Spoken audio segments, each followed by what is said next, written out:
Dear students, welcome to Learner's World. In this video, I'm going to talk about The Man with the Hoe by Edwin Markham, FIUGP, Semester 4, SEC Literature, Calcutta University. Summary of The Man with the Hoe. The poem The Man with the Hoe was written by Edwin Markham after he saw a famous painting by Jean-Francois Millet that showed a tired peasant farmer leaning on his hoe. The man with the ഹോ എന്ന് പറയുന്നത് ഒരു കവിതയാണ്. അപ്പോൾ ഇത് എഴുതിയിരിക്കുന്നത് Edwin മാർക്കമാണ്.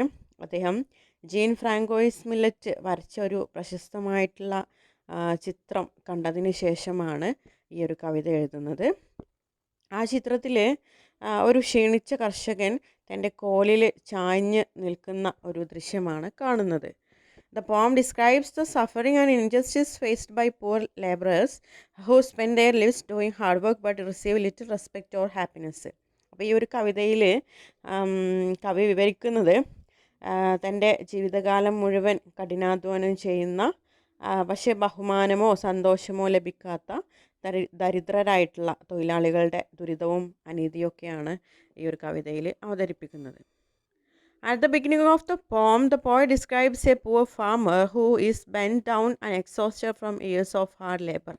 അപ്പോൾ ഈ ഒരു കവിതയുടെ തുടക്കത്തിൽ കവി പറയുന്നത് ഒരു പാവപ്പെട്ട ദരിദ്രനായിട്ടുള്ള ഒരു കർഷകൻ, അയാൾ അതായത് നിത്യവും ഇങ്ങനെ ജോലി ചെയ്ത് കഠിനാധ്വാനം ചെയ്ത് വളരെ ക്ഷീണിതനായിട്ട് തൻ്റെ ഭാരം ഒരു കൊള്ളിയിൽ ഇങ്ങനെ ചാഞ്ഞു നിൽക്കുന്നതായിട്ടാണ് ഈ കവിതയിൽ ഉള്ളത്. The man looks weak and hopeless. അപ്പോൾ ഈ മനുഷ്യനെ കണ്ടു കഴിഞ്ഞാൽ തന്നെ വളരെ ദുർബലനാണ്, അതുപോലെ പ്രതീക്ഷയില്ലാത്തൊരാളാണ്. His face shows the pain and emptiness caused by centuries of suffering. അപ്പോൾ അയാളുടെ വേദന എന്ന് പറയുന്നത് നൂറ്റാണ്ടുകളായിട്ട് സഹിച്ച ദുരിതത്തിൻ്റെയും വേദനയുടെയൊക്കെ ശൂന്യത നമുക്ക് അയാളുടെ മുഖത്തുനിന്ന് കാണാൻ കഴിയും. The poet says a man carries the burden of the whole world on his back. കവി പറയാണ് ലോകത്തിൻ്റെ മുഴുവൻ ഭാരവും അവൻ്റെ പുറത്ത് ചുമന്നിരിക്കുന്നത് പോലെയാണ് നമുക്ക് കാണാൻ കഴിയുന്നത്. അതായത് ഒരുപാട് കഠിനാധ്വാനം ചെയ്യുന്ന ഒരുപാട് പുവറായിട്ടുള്ള വർക്കേഴ്സ് ഉണ്ട്, ജോലിക്കാരുണ്ട്. പക്ഷെ അവർക്ക് മതിയായ തരത്തിലുള്ള വേതനമോ റെസ്പെക്റ്റ് ഒന്നും നമ്മൾ കൊടുക്കുന്നില്ല. അതുകൊണ്ട് തന്നെ അവർ വളരെ ക്ഷീണിതരാണ്, പക്ഷെ അവർക്കൊന്നും കിട്ടുന്നില്ല. His body and mind appear dull and lifeless because society has treated him like an animal rather than A human being. അപ്പോൾ അവൻ്റെ ശരീരവും മനസ്സും ഒക്കെ ജീവനില്ലാത്തതുപോലെയാണ് തോന്നുന്നത്, കാരണം സമൂഹം അവനെ മനുഷ്യൻ എന്നതിലുപരി ഒരു മൃഗത്തെ പോലെയാണ് അവനെ ട്രീറ്റ് ചെയ്യുന്നത്. The poet then asks several serious questions. അതിനുശേഷം കവി കുറച്ച് ഗൗരവമുള്ള ചോദ്യങ്ങൾ ഉയർത്തുന്നുണ്ട്. He wonders how a human being created in the image of God could be reduced to such a miserable condition. കവി ചോദിക്കുന്ന ഒരു ചോദ്യമാണ്, ദൈവത്തിൻ്റെ രൂപത്തിൽ സൃഷ്ടിക്കപ്പെട്ട ഒരു മനുഷ്യൻ എങ്ങനെ ഇത്ര ദയനീയമായ നിലയിലേക്ക് താഴ്ന്നു എന്നാണ് അദ്ദേഹം ചോദിക്കുന്നത്.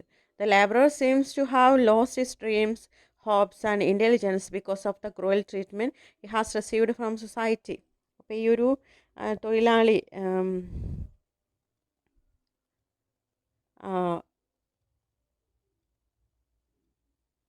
അദ്ദേഹത്തിൻ്റെ സ്വപ്നവും അതുപോലെ പ്രതീക്ഷകളും ബുദ്ധിശക്തിയൊക്കെ നഷ്ടപ്പെടുത്തിയതായിട്ട് തോന്നുന്നു.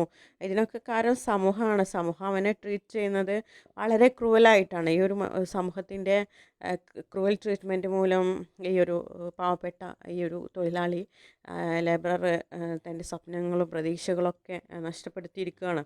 According to the poet, oppression, poverty and exploitation have destroy the man's dignity and humanity. അപ്പോൾ കവിയുടെ അഭിപ്രായത്തിൽ അടിച്ചമർത്തലും ദാരിദ്ര്യവും അതുപോലെ ചൂഷണവും അവൻ്റെ അവകാശവും ഡിഗ്നിറ്റിയും അവൻ്റെ മാനവും ഒക്കെ നശിപ്പിച്ചു എന്നാണ് കവി പറയുന്നത്. As the poem continues, the poet criticizes the rulers, masters and wealthy people who have allowed this suffering to continue. അങ്ങനെ കവിത തുടർന്നുകൊണ്ടിരിക്കുകയാണ്. കവിത തുടരുന്ന സമയത്ത് കവി വിമർശിക്കുന്നുണ്ട്. ആരൊക്കെ? റൂളേഴ്സ്, ഭരണാധികാരികളെയും ധനികരെയും ഒക്കെ ശക്തമായിട്ട് വിമർശിക്കുന്നുണ്ട്. ഈ ദുരിതം തുടരാൻ അവർ അനുവദിച്ചതാണ് പ്രശ്നം എന്ന് അദ്ദേഹം പറയുന്നുണ്ട്. ഈ says they have robbed the worker of his rights, education and happiness. അതായത് തൊഴിലാളികളുടെ അവകാശങ്ങളും അവരുടെ വിദ്യാഭ്യാസവും അവരുടെ സന്തോഷമൊക്കെ ഇവർ കവർന്നെടുത്തിരിക്കുകയാണ്. The laborer has been plundered, betrayed and denied his inheritance as a human being. അതായത് മനുഷ്യനായിട്ടുള്ള അവൻ്റെ അവകാശങ്ങൾ പോലും അവനിൽ നിന്ന് കവർന്നെടുത്തിരിക്കുകയാണ്. The poet also warns the powerful classes of society. അതോടൊപ്പം തന്നെ കവി ശക്തരായ സമൂഹത്തോട്, അതായത് സമൂഹത്തിലെ ശക്തരായിട്ടുള്ള ആളുകളോട് ഒരു മുന്നറിയിപ്പ് നൽകുന്നുണ്ട്. ഈ says that one day the oppressed people may rice in rebellion. അദ്ദേഹം പറയാണ്, ഒരു ദിവസം ഈ അടിച്ചമർത്തപ്പെട്ട ജനങ്ങൾ റെബല്യനായിട്ട്, കലാപമായിട്ട് ഒരു ദിവസം എഴുന്നേൽക്കാം എന്ന് അദ്ദേഹം പറയുന്നു. ഒരു ഉയർത്തെഴുന്നേൽപ്പ് അവർക്ക് ഉണ്ടാകും. When that time comes the rulers will have to answer for the injustice they have done. ആ ഒരു സമയത്ത് അവരുടെ ആ ഉയർത്തെഴുന്നേൽപ്പിൽ ഭരണാധികാരികൾ അവർ ചെയ്തിട്ടുള്ള അനീതികൾക്ക് ഉത്തരവാദിത്തം ഏറ്റെടുക്കേണ്ടി വരും, അവർ ഉത്തരം പറയേണ്ടി വരും. The suffering worker who has remained silent for centuries may finally speak out against those who exploited him. അതായത് നൂറ്റാണ്ടുകളായിട്ട് മിണ്ടാതിരുന്ന ഈ തൊഴിലാളികൾ അന്ന് സംസാരിക്കാനും പ്രതികരിക്കാനൊക്കെ തുടങ്ങുന്ന ഒരു ദിവസമുണ്ട്. അന്ന് ഭരണാധികാരികളൊക്കെ ഉത്തരം പറയേണ്ടി വരും അവർക്കെതിരെ കാണിച്ചിട്ടുള്ള ഈ ഒരു അനീതിക്കെതിരെ. The poet also wants at the end of the poem, the poet calls upon the rulers and leaders of the world to correct this injustice. അങ്ങനെ കവിതയുടെ അവസാനം കവി ലോകത്തിലെ റൂളേഴ്സ്, ഭരണാധികാരികളെയും ലീഡേഴ്സ്, നേതാക്കളെയും ഈ അനീതിയെ ശരിയാക്കാൻ ആഹ്വാനം ചെയ്യുകയാണ്. ഭരണാധികാരികളോടും ലീഡേഴ്സിനോടൊക്കെ ഈ ഒരു അനീതി, അവർ കാണിച്ച അനീതി കറക്റ്റ് ചെയ്യാൻ വേണ്ടിയിട്ട്. He urges them to restore the dignity, hope and humanity of the oppressed workers. The poem therefore acts both as a protest against social injustice and as a warning that continued oppression may lead to revolution.